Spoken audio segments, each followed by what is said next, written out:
In 2006, Hyundai rolled out the Theta engine and then proceeded to use it in a lot of its platforms. Everything from a Santa Fe to Rondo, you name it, the Theta engine went into it. But on some of these engines, there's an inherent fault with the crankshaft. It was introduced on some engines during the machining process of the crankshaft, and debris could have been left inside the passages.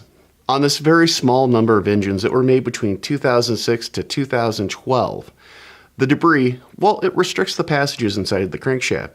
This can cause damage to the connecting rod bearings and also the main journal bearings. A lot of vehicles, well, they were recalled to be inspected at the Hyundai dealership. During this process, they did something kind of interesting. They took a microphone to the engine and put it inside the dipstick tube to listen to the noise of the bearings. If the bearings made a certain level of noise, they would replace the entire engine.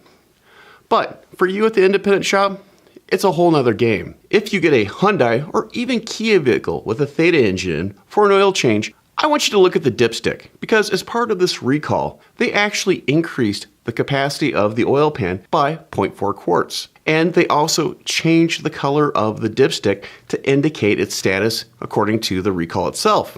If you see a yellow dipstick, well, this indicates that the vehicle's never been inspected or brought in according to the recall. This means that the oil capacity in that pan, well, it's 4.6 quarts. If you see a dipstick that is orange, well, that indicates the engine's been inspected and there's no problems with the engine in the crankshaft. This means that this vehicle actually has a 5-quart capacity. If you see one with a red dipstick, well, this is a sign the engine has been replaced according to the recall.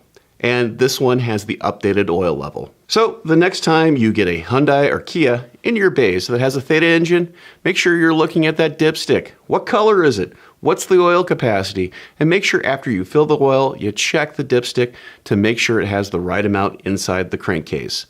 I'm Andrew Markell. Thank you very much.